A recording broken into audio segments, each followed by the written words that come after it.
But let me just give you some statistics. STEMscopes started off with about $20,000 in seed money to develop a couple of lessons for teachers.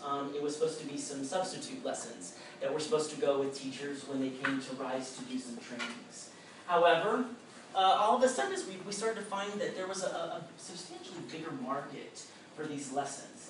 And we'll talk about the reasons why, and why there were opportunities in the market that led us to do that.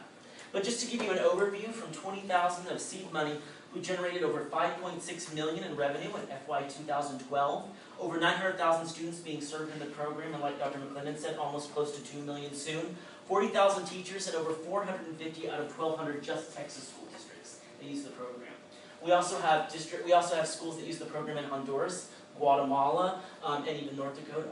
So we are all across the globe and the nation, hitting those rural areas. One thing that Dr. McClendon said is that the state asked for science materials for the kids that the state would pay for. And we bid for that process.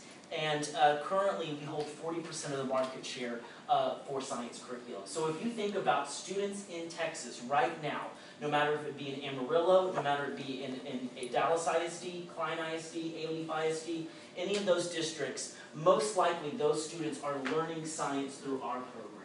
So STEMscopes is really easy to think about. You take the science textbooks, remember, that we all learned from, kind of throw it through a computer, and that's kind of what we have, with more interactivity and more wonderful games and places, things to learn about. A couple of other statistics for STEMscopes is that within 8 months, we grew from 4 full-time employees to now 15.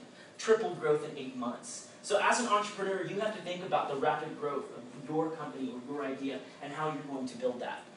And from just over 10 consultants, and that should be FY10, to over 100 consultants in FY12. So looking at other people that are working, so the rapid expansion. So as an entrepreneur, you have to always keep thinking about all of these ideas and all of these kind of dominoes and balls that you have to juggle and play in your hand. So one of the things that I want to start off with first is I want to start off with this. If you were to ask us, that's what we do. And if you cannot explain your idea or what you want to do within 20 seconds and have an elevator pitch, then you need to refocus on what your product or idea is that you want. Because you have to be able to narrow it down and synthesize.